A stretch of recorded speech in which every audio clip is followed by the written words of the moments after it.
కార్యనిర్వాహక అధ్యక్షులు పెద్దలు రామనగర్ మాట్లాడాలని కోరుకుంటున్నాను.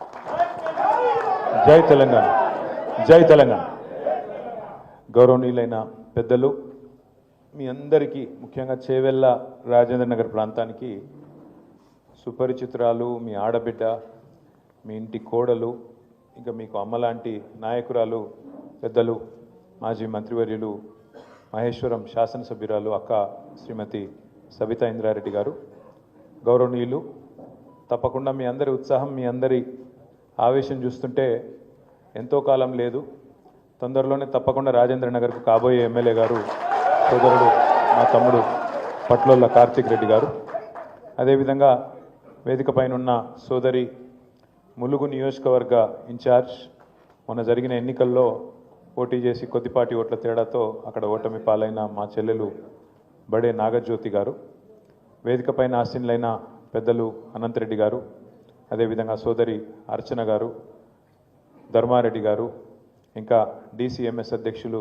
కృష్ణారెడ్డి గారు, చందా గారు, ఈరోజు పార్టీలోకి విచ్చేస్తున్న గౌరవనీయులైన శ్రీరామ్ రెడ్డి గారు, నరోత్తం రెడ్డి గారు, వారి వెంబడ విచ్చేసిన మరి సోదరులందరూ, ఈరోజు ఈస్టర్ పండుగ, సండే, జనరల్గా సండే అంటే హైదరాబాద్లో అన్ని బంద్ ఉంటాయి, కానీ మరి సండే కూడా ప్రత్యేకంగా ఇక్కడికి విచ్చేసిన మీ అందరికీ హృదయపూర్వకంగా నమస్కారాలు తెలియజేస్తూ, ఈస్టర్ పండుగ సందర్భంగా ఈరోజు పండుగ జరుపుకుంటున్న క్రైస్తవ సోదరులందరికీ కూడా పేరు పేరున హృదయపూర్వకంగా వారికి కూడా శుభాకాంక్షలు తెలియజేస్తూ, అక్కగారు చాలా సింపుల్గా, క్లుప్తంగా, చాలా అద్భుతంగా ఒక విషయం చెప్పినారు. వాస్తవం ఏంటి అంటే ఇవాళ నష్టపోయింది కేసీఆర్ గారు, టీఆర్ఎస్ పార్టీ కాదు, అది ఇప్పుడిప్పుడే అందరికీ అర్థమవుతా ఉంది. నిజానికి ఔటర్ రింగ్ రోడ్డు లోపల మనం ఎవరం కూడా కాంగ్రెస్ పార్టీ మోసపు వలలో పడలేదు. కాంగ్రెస్ ఎన్ని కథలు చెప్పినా, బీజేపీ ఎన్ని కథలు చెప్పినా, ఔటర్ రింగ్ రోడ్డు లోపల ఉన్న ప్రజలు మాత్రం లేదు లేదు వీళ్ళు నమ్మదగ్గ మనుషులు కాదు, ఖచ్చితంగా మళ్ళీ కేసీఆర్ రావాలి, మళ్ళీ గులాబీ జెండాను ఎగిరాలని చెప్పి, అది చేవెళ్ళ కావచ్చు, రాజేంద్ర నగర్ కావచ్చు, అన్ని నియోజకవర్గాల్లో మననే గెలిపించినారు, మన పార్టీని గెలిపించినారు. ఒక్క సీటు కూడా, ఒక్క సీటు కూడా ఓఆర్ఆర్ లోపల కాంగ్రెస్ పార్టీకి ఇయ్యలే. బీజేపీకి కూడా అడ్డివారి గుడి దెబ్బ అని ఒక సీట్ వచ్చింది, అది కూడా మన క్యాండిడేట్ మనం పెట్టినోడు కొద్దిగా కరెక్ట్ లేకుండా ఆఖరికి ఆగమాగం చేసిండు కాబట్టి గోషామాయలు పోయింది. కానీ లేదా బరాబర్ గోషామాయలతో సహా కాంగ్రెస్కు బీజేపీకి ఒక్క సీటు రాకుండా హైదరాబాద్ను ఏకపక్షంగా మనం స్వీప్ చేస్తుంటాం. వాస్తవం ఏంటి అంటే ప్రజలు ఎప్పుడైనా కూడా మంచి పనులను ఖచ్చితంగా ఆదరిస్తారు. కాకపోతే పేదలు లేదా కొంతమంది ఎవరైతే మిత్రులు ఉంటారో, ఇంకా ఎవరైనా ఎక్కువ చెప్తే, కేసీఆర్ లక్షిస్తుండు కదా, నేను మీదికి వెళ్ళి తులం బంగారం ఇస్తా అని చెప్తే కొద్దిగా మా ఆడబిడ్డలు అక్కడక్కడ కొద్దిగా టెంప్ట్ అయినరు. రైతులు కేసీఆర్ 10,000 ఇస్తుండు కదా, నేను 15,000 ఇస్తా అంటే, నువ్వు అర్జెంటుగా ఊరికి 2 లక్షల లోన్ తెచ్చుకో, నేను వస్తూనే ఉన్నా, వచ్చిన మర్నాడే సంతకం పెడతా, మొదటి సంతకం పెడతా అంటే రైతులు కొద్దిగా టెంప్ట్ అయినరు. అట్లే పెద్ద మనుషులు 2,000 కాదు 4,000 ఇస్తా, కేసీఆర్ ఇంట్లో అవ్వకో తాతకో ఇస్తున్నాడు, నేను ఇద్దరికి ఇస్తా, ఇంటికి ఇద్దరికి పెన్షన్లు ఇస్తా, సోనియమ్మ చెప్పింది వచ్చే నెల నుంచి పైసలు పడుతూనే ఉంటాయి అని చెప్పి గట్టిగా చెప్తే పాపం కొంతమంది వాళ్ళు కూడా టెంప్ట్ అయింది. అట్లాగే నేను రాగానే మొదటి సంవత్సరంలోనే 2 లక్షల ఉద్యోగాలు నింపుతా అని చెప్పగానే రాహుల్ గాంధీ వచ్చి అశోక్ నగర్ ఛాయ్ హోటల్ కాడ కూర్చొని ఛాయ్ దాక్కుంటా పోజులు కొట్టుకుంటూ చెప్పగానే మనం ఇచ్చిన 1,60,000 ఉద్యోగాలు మర్చిపోయారు, ఆయన మొదటి సంవత్సరమే 2 లక్షల ఉద్యోగాలు ఇస్తారట అని చెప్పి పిల్లలు కూడా కొంత టెంప్ట్ అయింది. ఇట్లా ఇన్ని రకాలుగా 1-2 కాదు 420 వాగ్దానాలు చేసి, 420 అంటే మోసం అంటలేను నేను, నిజంగానే 420 వాగ్దానాలు చేసిరు. ఎస్సీ డిక్లరేషన్ కోసం మీ చేవెళ్ళని మీటింగ్ పెట్టారు, ఎస్సీ ఎస్టీ డిక్లరేషన్, ఖార్గే సాబ్ను పిలిచిరు. ఇక్కడ ఉన్న వాళ్ళు చెప్తే నమ్మతలేరు, ఇక్కడున్న రేవంత్ రెడ్డిని, బట్టి విక్రమార్కని ఎవరు నమ్మతలేరు, పెద్దోళ్ళని తీసుకురావాలని చెప్పి ఖార్గే సాబ్ను పాపం ఢిల్లీకి వెళ్ళి తెచ్చిరు. అట్లే రైతు డిక్లరేషన్ అని చెప్పి రాహుల్ గాంధీని తీసుకొచ్చి వరంగల్లో మీటింగ్ పెట్టిండ్రు. అట్లాగే బీసీ డిక్లరేషన్ అని చెప్పి సిద్ధరామయ్య గారిని తీసుకొచ్చి కామారెడ్డిలో మీటింగ్ పెట్టిండ్రు. యువజన డిక్లరేషన్, విద్యార్థి డిక్లరేషన్ అని చెప్పి తీసుకొచ్చి మన ప్రియాంక గాంధీ గారిని తీసుకొచ్చి హైదరాబాద్లో మీటింగ్. ఆఖరికి మహేశ్వరం నియోజకవర్గంలో మొత్తం మేనిఫెస్టో, అంటే ఇవన్నిటి సమాహారంగా ఇన్ని డిక్లరేషన్లు, ఈ కథ కార్ఖానా మొత్తం అన్నీ చేసి ఒక దగ్గర కూర్చి దాన్ని అంతటిని తీసుకొచ్చి తుక్కుగూడలో మీటింగ్ పెట్టి సోనియా గాంధీ గారిని పిలుచుకొచ్చి మరి రాష్ట్ర ప్రజలకు మేము ఇస్తున్న మాట 10 ఏళ్ళు మీరు టీఆర్ఎస్ని చూసిండ్రు, మాకు ఒక్క అవకాశం ఇయ్యింది తెలంగాణ వచ్చినాక ఒక్క తాప కూడా ఛాన్స్ ఇయ్యరా అంటే కొంతమంది అట్లా కూడా ఆలోచించారు. 2 సార్లు వీళ్ళకి ఇచ్చినాం కదా, ఒకసారి వాళ్ళకి ఇస్తాంతి ఏం పోయింది అనుకొని ఛాన్స్ తీసుకున్నారు. మరి అలా ఛాన్స్ తీసుకుంటే ఏమైంది? మనమే చదువుకొని బొందల పడ్డట్టు అయింది, మంచిగా తినే పల్లెంలో మను పోసుకున్నట్టు అయింది. ఎందుకంటే మీరు ఆలోచన చేయండి, నిజంగానే మంచి పనులు చేస్తే అధికారం ఎవ్వరికి శాశ్వతం కాదు. నిజంగానే మంచి పనులు చేస్తే వీళ్ళు కాంగ్రెస్ వాళ్ళు మనం కూడా అభినందించాలి. ఎందుకంటే కొన్ని మంచి జరిగినప్పుడు మంచి అనాలి. రాజశేఖర్ రెడ్డి గారు ఆనాడు ఆరోగ్యశ్రీ అనే మంచి పథకం పెట్టిండు అని చెప్పి కేసీఆర్ గారు స్వయంగా శాసనసభలోనే అందరి ముందే కుండబద్దలు కొట్టినట్టు చెప్పడమే కాకుండా దాన్ని కొనసాగిస్తా అని చెప్పారు. మంచి పనులు చేస్తే ఒప్పుకోవాలి, తప్పేమున్నది. ఫీజు రీయింబర్స్మెంట్, ఎందుకంటే ఇవ్వడం శాశ్వతం కాదు, అధికారము ఎవరికి శాశ్వతం కాదు, మనిషి జీవితమే శాశ్వతం కాదు. మరి ఉన్నప్పుడు నువ్వేమన్నా మంచి పని చేస్తే దాన్ని యాడ్ చేసుకోవాలి, తప్పేం లేదు. ఫీజు రీయింబర్స్మెంట్ లాంటి మంచి కార్యక్రమం పెడితే తప్పకుండా యాడ్ చేసుకున్నాం. ఇవాళ చంద్రబాబు నాయుడు గారి జన్మదినం, వారికి కూడా నా హృదయపూర్వకంగా జన్మదిన శుభాకాంక్షలు. వారు కూడా చేసింది, వారు ముఖ్యమంత్రిగా ఉన్నప్పుడు కూడా కొన్ని పనులు జరిగినాయి హైదరాబాద్లో, ఇక్కడ కొన్ని ఐటీ కంపెనీలు తేవడంలో కానీ ఇంకోటి కానీ, వారికి కూడా మనం తప్పకుండా గుర్తు చేసుకోవాలి. ఎందుకు చెప్తున్నా అంటే సంస్కారవంతమైన ప్రభుత్వం అంటే అట్లా ప్రవర్తిస్తుంది. మనం 10 ఏళ్ళు ఉన్నాం ప్రభుత్వంలో, కానీ ఎన్నడూ నీ ఆనవాళ్ళు దుర్చేస్తా, నీ ఇది చేస్తా, చెరిపేస్తా అనలే. ఆనవాళ్ళు దుర్పేసుడు అంటే అది ఎప్పటికీ అనాగరిక రాజుల కాలం నాటి కథ. ఒక రాజు ఇంకో రాజ్యం మీద దండయాత్ర చేసి దాన్ని గెలుచుకుంటే ఆ రాజ్యం యొక్క ఆనవాళ్ళను దుడిచే ప్రయత్నం అప్పట్లో ఎద్దురు. కానీ దండయాత్రలు చేసిన రాజులు కూడా కాకతీయుల ఆనవాళ్ళు వచ్చి వీళ్ళు ఆసఫ్ జాహీలు, కుతుబ్ షాహీలు వాళ్ళు దుడిపేయలే. ఇంకా చెరువులు దవ్విరు, చెరువులు దవ్వుతుంది, పూడ్చేస్తావు పోయి మళ్ళీ పూడ్చాం కదా. మంచి పనులు చేస్తే దాన్ని చెడగొట్టద్దు. కానీ ఈ ప్రభుత్వం చేస్తున్న కిరాతకపు పని ఏంది అంటే రేవంత్ రెడ్డి గారి ప్రభుత్వం, వాళ్ళు మంచి పనులు చేయరు, చేసిన మంచి పనులు ఆపుతారు. ఇది వీళ్ళ తెలివి. మీరు ఆలోచించండి ఒక్కసారి. మనం ఎవ్వరం కూడా హైదరాబాద్ నగర అభివృద్ధికో తెలంగాణ అభివృద్ధికో తెలంగాణలో పేదలకు మంచి జరుగుతుంటేనో అందరం కూడా సహకరిస్తాం, అందరం కూడా సపోర్ట్లు కొడతాం, అవసరమైతే ముంగటి వరుసలు నిలబడి మంచి పని చేస్తున్నారని చెప్తాం. కానీ ఏం జరుగుతుంది వాళ్ళ 16 నెలల్లో? వీళ్ళే కదా చెప్పింది 100 రోజుల్లో 6 గ్యారంటీలు అన్నారు. 500 రోజులైంది, 500 రోజులైంది, 100 రోజులు కాదు 500 అయింది. మరి 500 రోజుల తర్వాత ఒక్కటంటే ఒక్క హామీ అమలైందా? ఏదన్నా ఒక్కటి పూర్తిగా చేసినరా? ఒకటి, అది కూడా సగం చేసిర్రు. ఏది? Free bus. ఇక ఆ బస్సు అందం నేను చెప్పరాదు, ఇక మళ్ళీ నా మీద ఒక కేసు పెడతారు. కాక పెట్టరు కానీ అలా మనమే చూస్తున్నాం. ఇదివరకు ఎన్నడూ చూడని విచిత్రాలు చూస్తున్నాం. మా ఆడబిడ్డలు ఒకరినొకరు సీట్ల కోసం తన్నుకునే పరిస్థితి. ఇక రాజకీయాల సీట్ల కోసం తన్నుకుంటే గమ్మత్, కానీ బస్సుల సీట్ల కోసం తన్నుకునే పరిస్థితి కూడా వచ్చింది. ఆ పరిస్థితి వచ్చింది కాంగ్రెస్ ప్రభుత్వం వల్ల. అట్లాగే మీరు ఆలోచించండి, ఎన్ని కథలు చెప్పిండ్రు. 2500 ఇస్తా, ఇంట్లో అత్తుంటే అత్తకు 4000, కోడలుంటే కోడలకు 2500. నేను మొన్న మధ్యన సూర్యాపేట పోతే ఆడ మా జగదీష్ రెడ్డి గారు ఒక ఇంట్లో మా కార్యకర్త ఇంట్లో భోజనం చేద్దాం అని తీసుకుపోతే ఆడ భోజనం చేసినాక కూర్చొని మాట్లాడుతున్నాం. మా అమ్మగారు అని పరిచయం చేసిండ్రు. ఎట్లున్నారమ్మా అంటే బాగానే ఉన్న బిడ్డ అన్నది. అన్నాక మరి కొడుకు పెళ్లి చేసినావు మొన్ననే, యువకుడు తమ్ముడు, ఎట్లుందమ్మా మరి కోడల పిల్ల ఎట్లుంది అన్న. ఏం కోడల పిల్ల బిడ్డ, వస్తే ఒక తులం బంగారం తెస్తుంది అనుకున్నా, నెలకు 2500 వస్తుంది అనుకున్నా, ఏది రాకపోయా అన్నది. ఆ కోడల పిల్ల కూడా బాగా గడుస్తున్నది. అత్తమ్మ నువ్వు కూడా 4000 పెన్షన్ వస్తుంది అన్నావు కదా, ఏడబోయిందని ఆమె అంటుంది. నేను మనసులు అనుకుంటే అత్తకోడలకు మరి రేవంత్ రెడ్డి కొత్త అత్తకోడలకు కూడా పంచాయతీ పెట్టింది. పరిస్తున్నది ఇవాళ. అంటే ఇది ఒక్కింటి కథ కాదు, ఇంటింటి రామాయణం ఇవాళ. ఇక మీ బాధనైతే రంగారెడ్డి జిల్లా వాళ్ళది చెప్పరాదిగా. అసలు ఎట్లుండే కేసీఆర్ గారు ఉన్నప్పుడు 10 ఏళ్ళు ఒక్క ప్లాట్ కాడికి కానీ, వెంచర్ కాడికి కానీ, ఒక బిల్డింగ్ కాడికి కానీ ఎవడన్నా పోయి దాదాగిరి చేసి కూడా ఆ దమ్మున్నోడు లేకుండే. ఈరోజు గద్దళ్ళకి ఇంతకుముందు తమ్ముడు కరెక్ట్ చెప్పిండు, అదే షరాబ్ బండి పడిపోతే దానికి చుట్టూ మొత్తం ఎవరికి అందినంత వాడు దండకపోయినట్టు, దొరికిందే ఛాన్స్ ఆయన తంతే గంపల బుట్టలు పడ్డామన్నట్టు ఎవ్వలకు దోషింది వాళ్ళు. మీరు గమ్మత్ ఏమనిపిస్తుంది అంటే కొన్ని మాటలేమో పెద్దగా చెప్తారు. హైడ్రా ఏంద్రా బై హైడ్రా అంటే హైడ్రాతోని ఆస్తులు కాపాడుతాం. ఎవరి ఆస్తులు కాపాడుతావు? హైడ్రాతోని ఆస్తులు కాపాడుతాం. ఎవరి ఆస్తులు కాపాడుతారంటే పక్కా కాపాడుతారు. పొంగులేటి శ్రీనివాసరెడ్డి ఇల్లు మాత్రం ముట్టరు. ఏది షెర్ల FTL ఉన్న శ్రీనివాసరెడ్డిది ముట్టరు. పట్నం మహేందర్ రెడ్డి నట్టనడమ చెరువులో కట్టినా ఆయనదేం కాదు.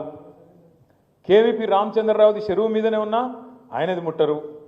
అట్లాగే రేవంత్ రెడ్డి వాళ్ళ అన్న తిరుపతి రెడ్డి గారిది FTL లోపలున్నా దాన్ని ముట్టరు. ఇక మరి ఎవడు దొరికిండు తేరగా? అల్కగా దొరికిటాడు ఎవడు? గరీబుగాడు. కొట్టుర్రా అంటే కొట్టుర్రు, కొడతారు. మళ్ళీ మీ ఎమ్మెల్యే సాబ్ది కూడా ముడతలేరా? ఎమ్మెల్యే సాబ్ది కూడా ముడతలేరు, కొడతలేరు. కొట్టేతందుకు ముట్టేతందుకు ఎవడు అల్కగా దొరుకుతాడు? గరీబుగాడు. ఏడ దేవులాడాలి దేవులాడురి. ఒక బస్తున్నది, ఇందులో గరీబుగాళ్ళు వచ్చి వాళ్ళు వేసుకున్నారు, గుడిసారు. కొట్టుర్రా అంటే కొట్టురు. ఏం చేయాలి మళ్ళీ? కింద మళ్ళీ ఎవరికో లాంచాలు, రకరకాల కథలు కార్యక్రమాలు మీకు అన్నీ తెలుసు. నేనేమంటున్నా అంటే 24 గంటలు నెగిటివ్ పనులేనా? పాజిటివ్ పనులు చేసేదేం లేదా? 24 గంటలు ఏది గులగొట్టాలి, ఏది రద్దు చేయాలి. మనం ఇక్కడ షేర్లింగంపల్లి నియోజకవర్గంలో ఇక్కడ మైండ్ స్పేస్ అని మొత్తం IT ఏరియా అంతా ఉంటుంది. ఆన్చెల్లి సీదా శంషాబాద్ ఎయిర్పోర్ట్కు మరి ఎయిర్పోర్ట్ ఎక్స్ప్రెస్ అని పెట్టినాం. రేవంత్ రెడ్డి గారు రాగానే తీసుకున్న మొదటి నిర్ణయం ఎయిర్పోర్ట్ ఎక్స్ప్రెస్ రద్దు, మొత్తం మీరు ఆయన దగ్గర మీకెళ్ళే పోతుంది. నేను అడిగిన ఎందుకు అని. ఏం లేదు, అలా మీ భూములు ఉన్నాయట మధ్యలో, ఇది నాయట. ఉంటే ఎక్కడనో చెప్పరా పోయి నేనే తిరుగుతున్నా, నాకే తెలియదు.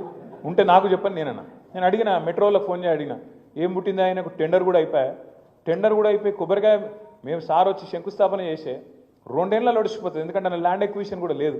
సీదా మంచిగా ఆ రింగ్ రోడ్ ఎంబడే అప్పుడు రాజశేఖర రెడ్డి గారి టైంలో దానిలో కారిడార్ పెట్టిర్రు మంచిగా. అందుకే ఘాటు పెట్టినాం. తక్కువ ఖర్చుతో మంచిగా సౌలభ్యం అయిపోతుంది. రాంగా పొంగ ట్రాఫిక్ పెరుగుతుంది. కట్టేతందుకు కూడా 2-3 ఏళ్ళు పడుతుంది. దెబ్బ నొడగొడదామని పెడితే అందులోనట నా భూములు ఉన్నాయని చెప్పి రద్దు చేసినట్టు. అంటే ఇక మరి తొవ్వెంబడి ఉన్న వాళ్ళ భూములన్నీ సంగతి ఏంటి? మరి ఇప్పుడు కాంగ్రెస్లో భూములు కూడా తీద్దామని లేని ఉన్నాయి. అంటే ఎంత పాగలు ముచ్చట అంటే రాగానే ఒకరోజు ఫార్మాసిటీ రద్దు, ఒకరోజు రద్దు అంటారు. మళ్ళీ తెల్లారేదో 4th city, future city, AI city, ఇంకేదో స్కిల్ సిటీ, ఇది ఒక దిక్కు నడుపుతారు. ఇంకో దిక్కు మూసి అంటారు. మరి ఇవన్నీ చేసేందుకేమో పైసలు లేవట. ఏది ఆడపిల్లలకు 2500 ఇచ్చేందుకు పైసలు లేవు, రైతులకు రైతు బంధు ఇచ్చేందుకు పైసలు లేవు, రైతు రుణమాఫీ చేసేందుకు పైసలు లేవు, తులం బంగారం ఇచ్చేందుకు పైసలు, విద్యార్థులకు స్కూటీలు ఇచ్చేందుకు పైసలు. మరి ఏమిటికున్నాయి? వీటికి పైసలు లేవు. స్కాలర్షిప్ లేవు, మన్ను లేదు, మశానం లేదు, ఏది లేవు. ఇవన్నిటికీ లేవట. కానీ మూసీకి మాత్రం 1,50,000 కోట్లట. ఎందుకే 1,50,000 కోట్లు మూసి? ఆ మూసీతోని మురిసే రైతులు ఎంతమంది, వచ్చే ఆయకట్టు ఎంత, వచ్చే ఉద్యోగాలు ఎన్ని, దానివల్ల వచ్చే లాభం ఏంది అంటే చేయొద్దంటలేం. షోకులు ఎప్పుడు వాడాలి? ముందు కడుపు నిండాక వాడాలి. ఇక కడుపు నిండికే దిక్కులేదంటీడా. అదే అంటారు చూడు, మింగ మెతుకులేదు కానీ మీసాలకు సంపెంగ నూనె పెట్టిండట వెనకటికి కూడా. మిగతాదికేమో మెతుకు లేదట, మీసాలకు మాత్రం సంపెంగ నూనె. పోజులు ఎందుకు నాకు అర్థం కాదు. రైతుకు రైతు బంధు ఇవ్వవు, రుణమాఫీ చక్కగా చేయవు. మొన్న అక్క ఒక మంచి మాట చెప్పింది. నవాపేటకు పోయింది అక్క, రైతు ధర్నా చేస్తున్నారు. ఏమని? రుణమాఫీ చేయాలి, నువ్వు చేసింది చారానా, బయట చెప్తుంది బారానా, నీ ప్రకటనలకే ఎక్కువ ఖర్చు అవుతుంది, నీ ఫోటో చూడలేక వస్తున్నాం కాబట్టి అదేదో బంధు పెట్టు అని చెప్పి మొత్తం ధర్నా మొత్తం చేసి రుణమాఫీ పూర్తి చేయి అని చెప్పి ధర్నా చేస్తే ఒక రైతు, సామాన్య రైతు సబితమ్మతో ఏమంటాడు తెలుసా? చేస్తారమ్మా రుణమాఫీ, ఇది ఫిబ్రవరి నెలలో అవుతుంది ధర్నా. అయితే చేస్తారమ్మా రుణమాఫీ, పక్కా చేస్తాడమ్మా రేవంత్ రెడ్డి అన్నాడట. ఎప్పుడు చేస్తాడే అన్నదట. ఏముందమ్మా ఫిబ్రవరి 31 ఉంది కదా, అందులో చేస్తాడు, లోపల అయిపోతుంది. అంటే ఎంత దగాకోరు, ఎంత బట్టెవాజ్ ప్రభుత్వం ఇది అనేది ఒక సామాన్య రైతుకు కూడా నవాపేటలో కూడా అర్థమైంది. ఫిబ్రవరిలో 31 ఉంటుంది, అయితే మీరు ఎవరైనా మోసపోయారు. అది రాదు, ఇది కాదు. గట్లా ఫిబ్రవరి 31 రాదు, రేవంత్ రెడ్డి రుణమాఫీ కాదు. ఇట్లా అన్ని హామీలు ఇంతే. మీరు ఆ సినిమా చూడొచ్చు, అహనా పెళ్ళి అంటాను సినిమా వచ్చింది నేను చిన్నగా ఉన్నప్పుడు. అందులో ఒక ఆయన అంటాడు అన్నట్టు, అల్లుడు వస్తారు ఇంటికి, మామగారు నాకు చికెన్ తినాలని ఉంది అంటాడు. చికెన్ కూర, కోడి కూర. అది ఎంత హుషారుగాడు తెలుసా, నీకు తినిపిస్తా అంటాడు. మా మామ ఎంత మంచివాడు, బ్రహ్మాండమైన మనిషి, నాకు చికెన్ కూర పెడతాడట అయ్యాలని చెప్పి పాపం అల్లుడు ఆశగా ఆకలి మీద ఉంటాడు, చేయి కట్టుకొని వచ్చి కూర్చుంటాడు. కూర్చోబెడతాడు, పళ్ళెం పెడతాడు, పీటేస్తాడు, ముంగట కోడిని కడతాడు అట. ఏమాయంటే చూడు దాన్ని చూసుకుంటే దీను రేవంత్ రెడ్డి ప్రభుత్వం కదా కూడా అంతే. ఏదిరా పోయి 6 గ్యారెంటీలు, ఏదిరా 420 హామీలు, అవ్వ వస్తూనే ఉంది. రేషన్ కార్డులు అని చెప్పి ఎన్ని రోజులే ఆగాలి, రేషన్ కార్డులు అని చెప్పి ఎన్ని రోజులే కొత్త రేషన్ కార్డులని చెప్పబట్టికి 1.5 year దరఖాస్తులు అన్నారు, ప్రజాపాలన అన్నారు, 1 కోటి మందితో దరఖాస్తులు పెట్టించారు. ఒక్క కార్డు వచ్చిందా ఎక్కడైనా? ఇందిరమ్మ ఇండ్లని 2 బడ్జెట్లో పెట్టారు. కేసీఆర్ అటనే లేదు, డబుల్ బెడ్రూమ్ ఇల్లు కొల్లూరులో కనబడతలేవు, రాంగ ఒకటే కాడ 17,000 ఇండ్లు ఉన్నాయి, అవేం లేవట, కనబడతలేవు. కానీ మేము ఇస్తాం అని చెప్పి ఇవాళ డబల్ బెడ్రూమ్ ఇందిరమ్మ ఇండ్లు అని చెప్పి 2 బడ్జెట్లలో పెట్టిర్రు. 2 బడ్జెట్లలో ఏం పెట్టిర్రు? మేము ఖచ్చితంగా ఒక్కొక్క నియోజకవర్గానికి 3,500 4,000 ఇల్లు ఇస్తామని చెప్పారు. మరి కాగితాలు ఇచ్చినరో సచ్చిరో నాకైతే తెలియదు. కానీ మరి ఎక్కడ ఇల్లు ఒక ఇటుకరాయి పెట్టింది లేదు, పునాది తవ్వింది తెలియని లేదు. ఇంకా అలా చెప్పారు మిగతా వాళ్ళకి 5 లక్షలు, ఎస్సీ ఎస్టీలకు 6 లక్షలు అన్నారు. 6 లక్షలు లేదు, 6 పైసలు కూడా ఇప్పటివరకు దిక్కు లేదు. వాస్తవం ఏంటి అంటే ఇలా కాంగ్రెస్ పార్టీ పూర్తి స్థాయిలో ఫెయిల్ అయింది. నెగిటివ్ పాలిటిక్స్తోని పేదవాడి మీద తన ప్రతాపం చూపెట్టి ఇచ్చిన మాట నిలబెట్టుకోక ఇప్పటికే కాంగ్రెస్ ఖతమైపోయే పరిస్థితి వచ్చింది. ఇలా శ్రీరామ్ రెడ్డి గారు, నరోత్తన్ రెడ్డి గారు గొప్ప మాట అన్నారు. ఏమన్నాడు ఆయన? కేసీఆర్ ఉన్నప్పుడు గల్లా ఎగిరేసుకొని తిరిగే విధంగా పనిచేసినాం సర్పంచులు అని. ఆయన చెప్పుడే కాదు, కేంద్ర ప్రభుత్వం ఇచ్చే అవార్డులు, పంచాయతీరాజ్ దినోత్సవం నాడు ఇచ్చే అవార్డులు మొత్తం భారతదేశంలో మన జనాభా 3% కంటే తక్కువ ఉంటుంది తెలంగాణ. కానీ 3% కంటే తక్కువ ఉన్న తెలంగాణ దేశ జనాభాలో 30% అవార్డులు ఉత్తమ పంచాయతీలకు గెలుచుకున్నది కేసీఆర్ గారి నాయకత్వంలో. అది కాదా? ఏదన్నా ఒక రాష్ట్రంలో ఈ భారతదేశంలో ప్రతి పల్లెకు ఒక నర్సరీ ఉన్న ఊరు చూపెడతారా? నాకు ఒక రాష్ట్రం చూపెడతారా ఈ దేశంలో? ప్రతి పల్లెకు ఒక నర్సరీ, ప్రతి పల్లెకు ఒక పల్లె ప్రకృతి వనం. జనరల్గా పార్కులు హైదరాబాద్లో ఉంటాయి, పట్టణాల్లో ఉంటాయి. కానీ కేసీఆర్ గారి నాయకత్వంలో ప్రతి పల్లెలో, ప్రతి పల్లెటూరులో ఒక పార్కు కట్టినాం, పల్లె ప్రకృతి వనం. ప్రతి గ్రామంలో ఒక డంపింగ్ యార్డు, ఒక శ్మశాన వాటిక, ఒక రైతు వేదిక, అందరికీ ఇంటింటికి నీళ్లు, ఎక్కడవైనా చెట్లతోని పచ్చదనం స్వాగతం పలికే విధంగా ఏర్పాటు. ఎవరన్నా చేసినరా ఇంత లోతుగా అధ్యయనం చేసి పల్లెటూర్లకు ఏం కావాలి, పట్టణానికి ఏం కావాలి, పల్లెటూర్లకు కావాల్సిన పల్లెటూర్లు చేయాలి, పట్టణంలో అవసరం పడే అండర్ పాసులు, స్కైవేలు, ఇక్కడికి రావాల్సిన ఐటీ కంపెనీలు, ఇక్కడ కావాల్సిన మోరీలు, రోడ్లు, ఇక్కడ కావాల్సిన స్ట్రీట్ లైట్లు, ఇక్కడ ఏర్పాటు చేయాల్సిన సీసీ కెమెరాలు, ఇక్కడ రక్షణ కోసం తీసుకోవాల్సిన చర్యలు, మెట్రో లాంటి ప్రజా రవాణా సౌకర్యాలు, ఇవన్నీ 10 ఏళ్లలో అటు పల్లెలు ఇటు పట్టణాలు జోడెద్దుల్లాగా పరుగులు పెట్టించలేదా కేసీఆర్ గారు? అటు అభివృద్ధిని ఇటు సంక్షేమాన్ని రెండింటిని కలుపుకొని తీసుకపోలేదా? అందుకే నేను మిమ్మల్ని ప్రార్థించేది, నేను మీతో విజ్ఞప్తి చేసేది, జరిగిన నష్టం ఎన్నికల్లో మన ఓటమితోని మనకు తక్కువ జరిగింది, తెలంగాణ సమాజానికి ఎక్కువ జరిగింది. ఇది అక్షర సత్యం, ఇది వాస్తవం. ఇప్పుడు రాబోయే ఎన్నికల్లో మనం గెలవడం అనేది మన కోసం కాదు, నిజంగా కూడా చెప్తున్నా. తెలంగాణ సమాజానికి మళ్ళీ తిరిగి కేసీఆర్ గారిని ముఖ్యమంత్రి చేసుకోవడం అనేది ఒక చారిత్రక అవసరం. మళ్ళొక్కసారి జరిగిన ఈ నష్టాన్ని పూడ్చుకునే బాధ్యత తప్పకుండా తెలంగాణ సమాజం మీద, మనందరి మీద కూడా ఉన్నది. తెలంగాణ సమాజం అంటే అన్నదమ్ములు మనోళ్ళు బయట వాళ్ళు చూసుకుంటారు, మాకేందని మనం ఇంట్లో అంటే కష్టమవుతుంది. ఖచ్చితంగా ఏప్రిల్ 27 నాడు ఇక్కడికి వచ్చిన ప్రతి ఒక్కరూ, మరి మన ఇంటి పండుగ అది, మన పార్టీ 24 ఏళ్ళు పూర్తి చేసుకొని 25వ సంవత్సరంలో అడుగు పెడుతున్న ఒక అద్భుతమైన సందర్భం. ఈ రాష్ట్రంలో అంటే తెలంగాణ అయినాక తెలంగాణలో ఇదివరకు ఉమ్మడి ఆంధ్రప్రదేశ్లో స్వాతంత్రం వచ్చిన 78 సంవత్సరాల్లో ఎన్నో రాజకీయ పార్టీలు పుట్టినాయి, ఎన్నో పోయినాయి. కానీ విజయవంతంగా నిలదొక్కున్నాయి కేవలం 2 పార్టీలు. ఒకటి ఆనాడు స్వర్గీయ ఎన్టీ రామారావు గారు స్థాపించిన తెలుగుదేశం పార్టీ ఒకటైతే, రెండవది మరి తెలంగాణ ఆత్మగౌరవాన్ని ఆకాశ స్థాయికి తీసుకుపోయి స్వరాష్ట్రాన్ని సాధించిన గులాబీ జెండా మన నాయకుడు కేసీఆర్ గారి నాయకత్వంలో రెండోది. ఈ రికార్డు ఎవరు చెరపలేరు. ఎన్టీఆర్ గారి రికార్డుని ఎవరు కొట్టలేరు, కేసీఆర్ గారి రికార్డును కూడా ఎవరు తారుమారు చేయలేరు. కేసీఆర్ గారి ఆనవాళ్లను తుడి చేస్తానని ఎవరన్నా అనుకుంటే ఆయన కర్మది, ఆయన అజ్ఞానం తప్ప ఇంకోటి కానే కాదు. మనకు రేవంత్ రెడ్డినో ఇంకొకరినో తిట్టాల్సిన అవసరం లేదు. మనం అనవసరంగా వాళ్ళ మీద నోరు వారేసుకొని మన నోరు ఖరాబ్ చేసుకునే అక్కర కూడా లేదు. మనం చేయాల్సిందల్లా ఒకటే, నిజంగా తెలంగాణ ప్రజలకు ఎవరైతే మేలు జరుగుతుంది, ఎవరైతే తెలంగాణ రైతుకు మేలవుతుంది, ఎవరైతే తెలంగాణలో ఉన్న యువతకు మేలవుతుంది, ఎవలకు తెలంగాణ మీద ఎక్కువ ప్రేమ ఉంటుంది, ఈ చర్చ మనం గల్లీ గల్లీలో పెట్టాలి. ఎవల వల్ల తెలంగాణ మహిళకు లాభం అవుతుంది, ఎవల వల్ల తెలంగాణలోని పేదలకు లాభం అవుతుంది, ఈ చర్చ పెట్టాలి. ఈ సందర్భంగా ఇంకో పార్టీని కూడా మనం మర్చిపోవద్దు, భారతీయ జనతా పార్టీ. 11 ఏళ్ళ మోడీ గారు ప్రధానమంత్రి, దేశంలో మతం పిచ్చి లేపుడు తప్ప, మతం పేరు మీద ఇచ్చగొట్టుడు తప్ప, మతం పేరు మీద హిందూ ముస్లిం అని చెప్పి ఆగం చేసుడు తప్ప చేసిందైతే ఏమీ లేదు. నిన్న మొన్న మీరు చూసింటారు, మొత్తం ప్రపంచ ర్యాంకులలో ఎన్నో వివిధ రకాల రంగాల్లో వెనుకకు పోతా ఉన్నాం.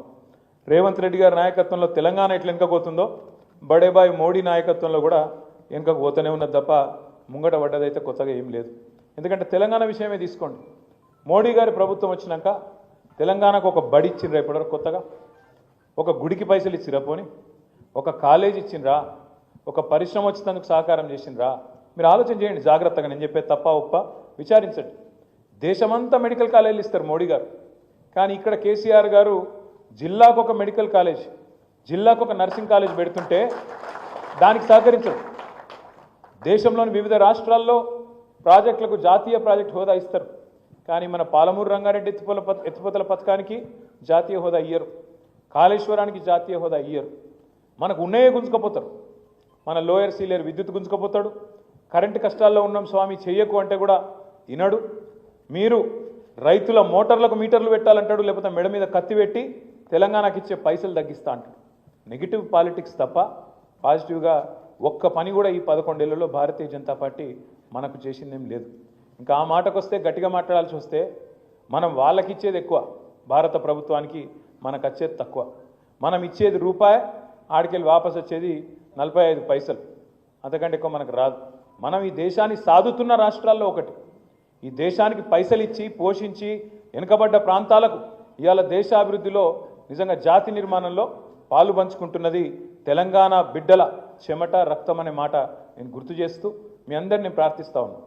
ఈ మత పిచ్చి అనేది సాటి సోదరుని సోదరుడుగా చూడకుండా, సాటి మనిషిని మనిషిగా చూడకుండా ఆయన హిందూ, ఈయన ముస్లిం, ఈయన క్రిస్టియన్ అని చెప్పి ఎంతసేపు ఆ ముద్రలేసి సమాజాన్ని విచ్ఛిన్నం చేయాలన్న ఆలోచన తప్ప లేకపోతే ఏం కథలు ఇవన్నీ? ఒక ఆయన మాట్లాడతాడు బీజేపీ ఆయన, హిందూ ఖత్రేమే అంటాడు. ఏది హిందువులట ప్రమాదంలో ఉన్నారట, హిందూ ఖత్రేమే హే అంటే నాకు ఒకటి అర్థం కాలేదు. 2014 దాకా హిందూ ఖత్రేమే నయ్యే, 2014 తర్వాతనే హిందూ ఖత్రేమే హే అంటే అదేం లెక్క? ఇన్ని రోజులట హిందువులు ప్రమాదంలో లేరట, ఇప్పుడు మాత్రమే అయినట్టు. మరి మోడీ గారు వైఫల్యం చెందినట్టేనా, ఫెయిల్ అయినట్టేనా? మరి మోడీ 2014 తర్వాత మోడీ గారు ప్రధానమంత్రి అయిన తర్వాత, భారతీయ జనతా పార్టీ అధికారంలోకి వచ్చిన తర్వాత 80% ఉండే దేశంలో, 80% హిందువులు ఉండే దేశంలో హిందూ ఖత్రేమే హే అనే స్లోగన్కి అర్థం ఉందా అసలు? స్వాతంత్రం వచ్చినప్పటి నుంచి లేని పంచాయతీ ఇప్పుడు ఎందుకు పెడుతున్నారు కొత్తగా? ఎందుకంటే వాళ్ళ సలిమంటల్లో వాళ్ళు సలిగాచుకునేందుకు దేశాన్ని విడగొట్టి ఇచ్చగొట్టి ఖచ్చితంగా వాళ్ళ రాజకీయం కోసం తప్ప చేసిన ఒక్క మంచి పని మీద ఓటు అడగండి భారతీయ జనతా పార్టీ నాయకుని. ఏ ఒక్క భారతీయ జనతా పార్టీ నాయకుడైనా ఓట్లు అడిగేటప్పుడు నేను ఒక 5 పదాలు చెప్తా: హిందూ, ముస్లిం, పాకిస్తాన్, జై శ్రీరామ్, మోడీ. ఈ 5 పదాలు చెప్పకుండా ఓటు అడిగేటోడు ఎవడన్నా ఉన్నాడా? నేను ఈ పని చేసిన కాబట్టి నాకు ఓటేయండి అని చెప్పే పరిస్థితి ఉందా? హిందూ అనాలి, ముస్లిం అనాలి, పాకిస్తాన్ అనాలి, జై శ్రీరామ్ అనాలి, ఓట్లు వేసుకోవాలి, అవతల పడాలి, మళ్ళా కనబడద్దు. ఇది తప్ప 11 ఏళ్లలో భారతీయ జనతా పార్టీ మనకు చేసింది ఏంది ఆలోచించండి. ఇంకొక మాట కూడా నేను అడుగుతా ఉన్నా, మీరు జాగ్రత్తగా ఆలోచించండి. ఇలా తెలంగాణకు సంబంధించినంత వరకు ఇద్దరు కూడా శత్రువులే, 2 జాతీయ పార్టీలు, 2 ఢిల్లీ పార్టీలు శత్రువులే, అటు బీజేపీ ఇటు కాంగ్రెస్. ఎందుకంటారా? మీరు ఆలోచించండి, జాగ్రత్తగా ఆలోచించండి. రేవంత్ రెడ్డి గారు ముఖ్యమంత్రి అయిన తర్వాత ఏప్రిల్ 2024లో మోడీ గారు పార్లమెంట్ ఎన్నికల్లో ప్రచారానికి వచ్చి ఏం చెప్పిండు? తెలంగాణలో ప్రచారం చేసేటప్పుడు తెలంగాణ మీద బడా లూట్ హో రహా హై, ఇక్కడ పెద్ద లూటీ జరుగుతున్నది, ఇక్కడ ఆర్ఆర్ ట్యాక్స్ అని వసూలు చేస్తున్నారు. ఆర్ఆర్ అంటే రాహుల్ రేవంత్. ట్యాక్స్ వసూలు చేస్తున్నారు బిల్డర్ల కాడ, బిల్డింగ్లు కట్టుకునేటోళ్ళ కాడ, స్క్వేర్ ఫీట్కి ఇన్ని పైసలు అని చెప్పి లెక్కబెట్టి తీసుకుంటున్నారు అని చెప్పి ఏప్రిల్ 2024లో మాట్లాడి. మరి ఇప్పుడు వార్షికోత్సవం కూడా అయిపోయింది, యానివర్సరీ కూడా అయిపోయింది. ఏది ఇప్పుడు సంవత్సరమా మాట్లాడి ఏమన్నా చేసిండా? మరి దాని మీద దొంగతనం జరుగుతుందని ప్రధానమంత్రి చెప్తాడు, కానీ దొంగను పట్టుకుంటాను మాత్రం ముందుకు రాడు, ఏం చేయడు. సంవత్సరం అయిపోయాయి. రేవంత్ రెడ్డి గారు ఆయన బామ్మర్దికి కేంద్ర ప్రభుత్వ పథకం ఒకటి ఉంటుంది, అమృత్ అని. ఆ అమృత్ అనే పథకంలో బామ్మర్ది కంపెనీకు అర్హత లేకపోయినా, క్వాలిఫికేషన్ లేకపోయినా 1137 కోట్ల కాంట్రాక్ట్ ఇచ్చిండు ఆయన బామ్మర్ది సుజన్ రెడ్డి అని. ఇస్తే నేను ఢిల్లీ దాకా పోయి షికాయత్ చేసిన, ఇది ఇంత అరాచకం చేస్తున్నాడు రేవంత్ రెడ్డి, బామ్మర్ది కంపెనీ కాబట్టి ఆయన అప్పనంగా అత్తసొమ్మ అల్లుడు దానం చేసినట్టు ఆయన ఇచ్చేసిండు, ఇంత అన్యాయం చేస్తాడు, దీని మీద యాక్షన్ తీసుకోండి అని చెప్పి కేంద్ర మంత్రి ఖట్టర్ గారికి చెప్పొచ్చిన. చెప్పి కూడా 6 నెలలే, ఏమైనా యాక్షన్ ఉందా? ఉండదు. అట్లాగే తెలంగాణ రెవెన్యూ మంత్రి శ్రీనివాస్ రెడ్డి ఆయన ఇంటి మీద ఈడీ దాడి అవుతుంది. ఈడీ దాడి అవుతుంది. దాడి అయ్యి కూడా ఇప్పుడు దగ్గర దగ్గర 6 నెలల అటు ఈడీ ఓడు నోరు తెరుస్తలేడు, ఇటు ఈయన నోరు తెరుస్తలేడు. ఏమైంది రాబాయ్, ఏమైనా దొరికిందా అంటే ఆయన చెప్పాడు, ఈయన చెప్పాడు, ఇద్దరు చెప్పారు. అంటే ఎంత దగ్గర సంబంధం చూడండి. ఆఖరికి నిన్నగాక మొన్న సోనియా గాంధీ గారి మీద, రాహుల్ గాంధీ గారి మీద ఈడీ వాళ్ళు ఛార్జ్ షీట్ వేసారు. నేషనల్ హెరాల్డ్ అని ఏదో స్కామ్ అయింది 2000 కోట్లు అని చెప్పి 2-3 రోజుల కిందట ఛార్జ్ షీట్ వేసారు. దేశంలో ఉన్న కాంగ్రెస్ వాళ్ళందరూ లొల్లి పెట్టారు. పాప మా మహేష్ గౌడ్, అంజన్ యాదవ్, వి హనుమంతరావు సాబ్ వీళ్ళందరూ పోయి ఈడీ ఆఫీస్ ముంగట పడ్డారు, ధర్నా చేసారు, లొల్లి పెట్టారు, తిట్టిరు. వాళ్ళిద్దరైతే గలీజ్ తిట్లు కూడా తిట్టిరు. కానీ రేవంత్ రెడ్డి గారు మాత్రం ఇప్పటికి 5-6 రోజులే కుయ్యి లేదు, కాయి లేదు, స్టడీ లేదు, సప్పుడు లేదు. ఏది రాహుల్ గాంధీని, సోనియా గాంధీ మీద కేసు పెడితే కూడా కేంద్ర ప్రభుత్వం రేవంత్ రెడ్డి మాత్రం గప్చుప్ అంటుండు తప్ప మాట్లాడతలేడు. ఎందుకు? ఏం అర్థం చేసుకోవాలి మరి మనం దీన్ని? రాబోయే రోజుల్లో జరగబోయే రాజకీయం గురించి ఒక సంకేతమా? 2 పార్టీలు ఒకటై ఒకరినొకడు కాపాడుకుంటూ బీఆర్ఎస్ను ఖతం చేసి మళ్ళీ మనం చూసుకుందామనే ఒక దానికి ఒక ఆలోచన. ఈ తెలంగాణ సమాజం కూడా జాగ్రత్తగా ఆలోచించాలి. ఎందుకు వీళ్ళిద్దరికి అంత కోపం? గులాబీ జెండా అంటే ఏం తప్పు చేసింది గులాబీ జెండా? తెలంగాణ తెచ్చుడు తప్పైందా? తెలంగాణను అగ్రభాగాన్ని నిలబెట్టుడు తప్పైందా కేసీఆర్ గారు? తెలంగాణలో జిల్లాకు ఒక మెడికల్ కాలేజ్ పెట్టుడు తప్పైందా? ప్రతి ఊరును బాగు చేసుడు, ఇంతకు నరోత్తం రెడ్డి చెప్పినట్టు ప్రతి ఊరును బాగు చేయాలని చెప్పి జాతీయ స్థాయిలో 30% పంచాయతీ అవార్డులు గెలుచుకునే స్థాయికి తెలంగాణ తీసుకుపోవడం తప్పైందా? ఇంటింటికి నల్లా పెట్టి దేశానికి ఆదర్శంగా నిలబడడం తప్పైందా? మిషన్ కాకతీయ పెట్టి అన్ని చెర్లను బాగా చేసుడు తప్పైందా? ఏం తప్పు చేసిండు కేసీఆర్ గారు? రైతు బంధు తెచ్చి భారతదేశంలో పీఎం కిసాన్ అని ప్రధానమంత్రి నరేంద్ర మోడీ పెట్టతందుకు ప్రేరణగా నిలిచినట్టు తప్పైందా? ఏం తప్పైంది? యాదాద్రి గుడిగట్టుడు తప్పైందా?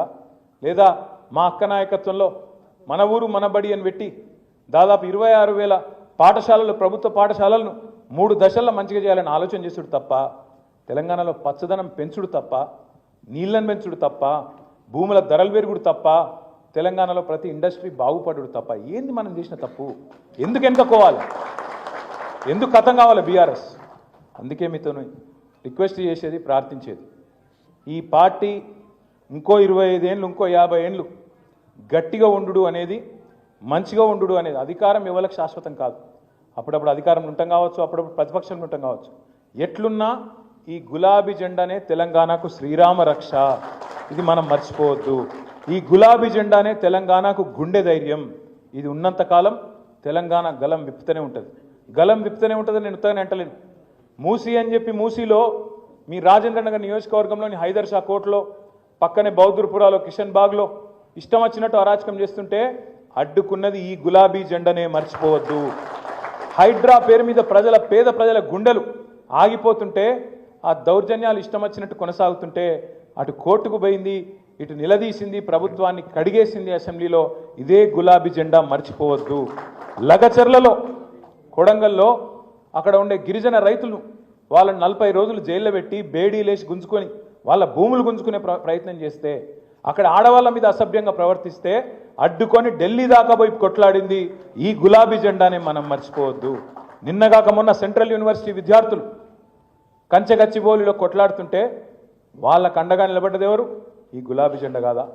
అందుకే నేను అనేది, ప్రజలకు ఏ కష్టం వచ్చినా ఆనాడు ఉద్యమంలో, తర్వాత అధికారంలో, ఈరోజు ప్రతిపక్షంలో నిలబడ్డది, నిల్చునేది ఈ గులాబీ జెండా. అందుకే ఖచ్చితంగా ఈ గులాబీ జెండానే తెలంగాణ గుండె ధైర్యం అనే మాట మళ్ళొక్కసారి మీకు గుర్తు చేస్తూ, 27 నాడు తమ్ముడు కార్తిక్ రెడ్డి గారు చెప్తా ఉన్నారు, సోదరులు అనంత్ రెడ్డి గారు, కృష్ణారెడ్డి గారు కూడా చెప్తా ఉండే, ఇప్పుడు అన్న మరి పెద్ద ఎత్తున వస్తున్నామని చెప్పిండ్రు.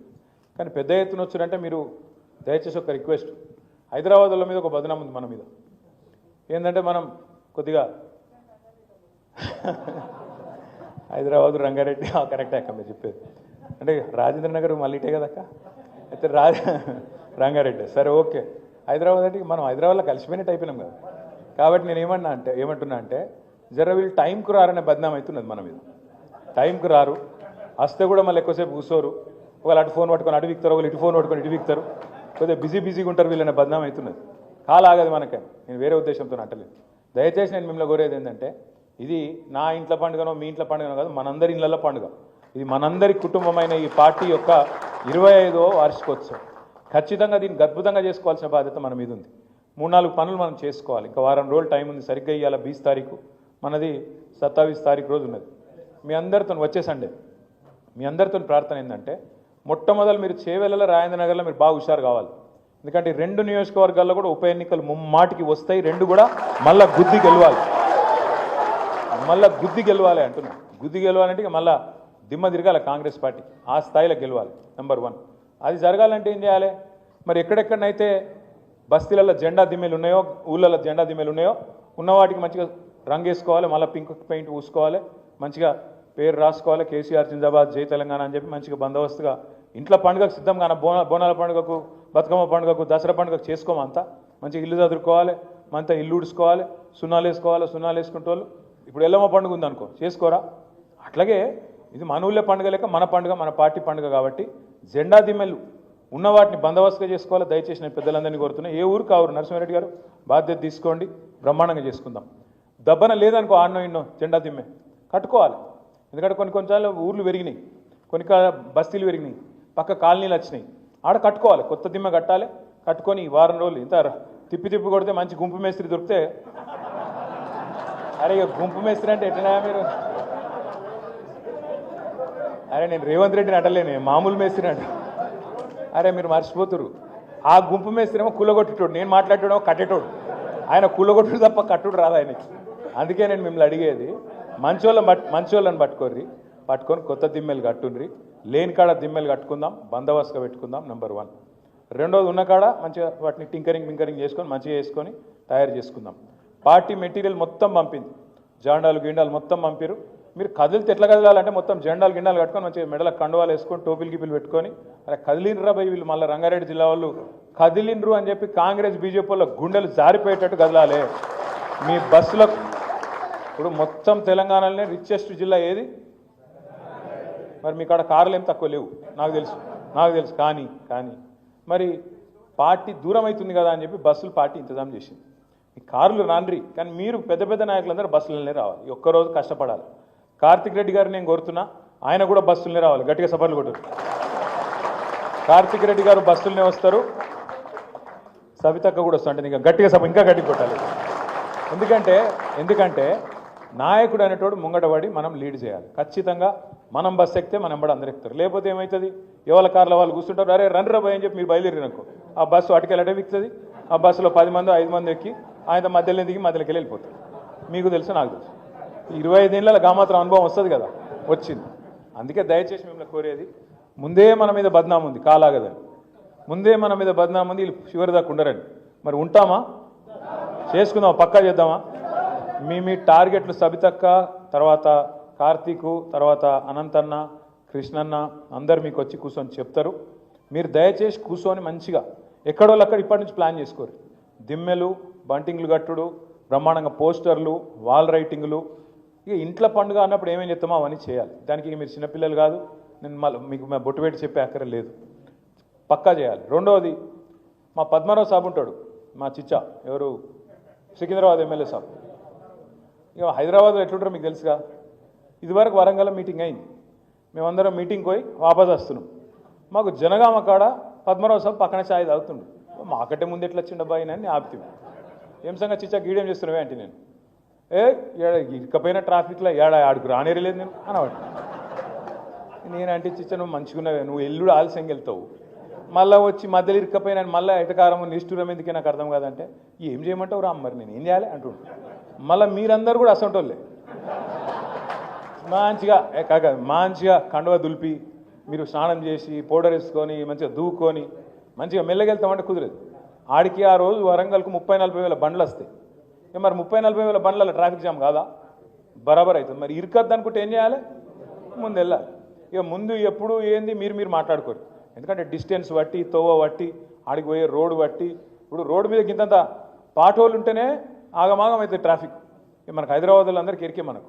కాబట్టి నా ప్రార్థన ఏంటంటే టైంకి వెళ్ళుండ్రి, పొద్దున ఊళ్ళలో జెండా ఎగిరేయండి, బస్తీలో జెండా ఎగిరేయండి. ఎక్కడికక్కడ ఏప్రిల్ 27 నాడు పొద్దున టిఫిన్ తినంగానే మొదలు జెండాలు ఎగిరేసి ఎక్కడికక్కడ జెండాలు గుంజి గట్టిగా అందరు జై తెలంగాణ అనుకొని బస్సు ఎక్కాలి. బస్సు ఎక్కి ఎంత తొందరగా మీరు వరంగల్ చేరుకుంటే మీరు మీటింగ్కి వస్తారు. ఆడ 1200 ఎకరాలు 1250 ఎకరాలు మొత్తం సభా ప్రాంగణం. అందులో 250 ఎకర్ మనకు మీటింగ్కు, మిగతాదంతా పార్కింగ్. మీరు దూరం కూడా ఉండేది లేదు, పక్కకే ఉంటుంది, పక్కకే దిగుడు. ఎక్కువ నడిస్తే 200 మీటర్లు నడిచేది ఉంటుంది తప్ప ఏం కాదు. 200 మీటర్లు నడుచుడు ఏం కాదు, ఆరోగ్యానికి కూడా మంచిదే. తప్పకుండా మీరందరూ మరి చేరుకొని పార్కింగ్ స్పాట్ కూడా మీకు ముందే గూగుల్ మ్యాప్లో పంపుతాం.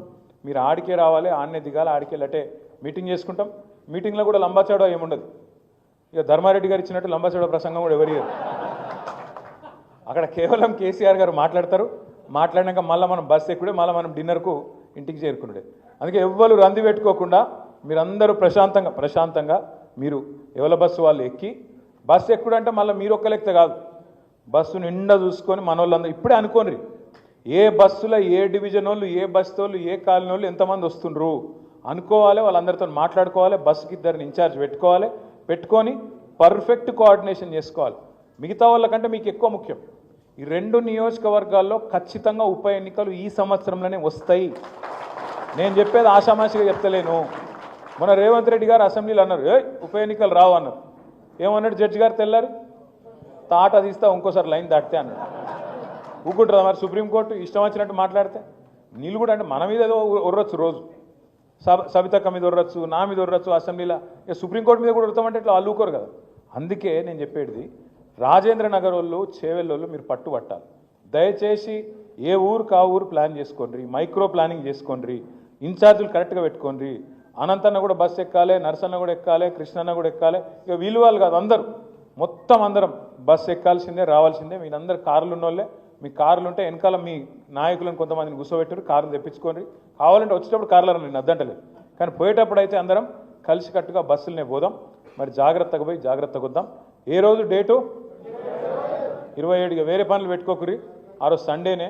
నాకు తెలుసు మీకు వేరే పని కూడా ఉండదు. 20 రియల్ ఎస్టేట్ పనులు అయితే అసలే లేవు, ఏం మీటింగులు లేవు, ఏం లేవు. కాబట్టి అందరూ కూడా ఉదయమే బస్సు ఎక్కుండ్రి, సీదా చెలో వరంగల్, ఆడ కలుసుకుందాం మళ్ళందరం. జై తెలంగాణ, జై కేసీఆర్. Thank you.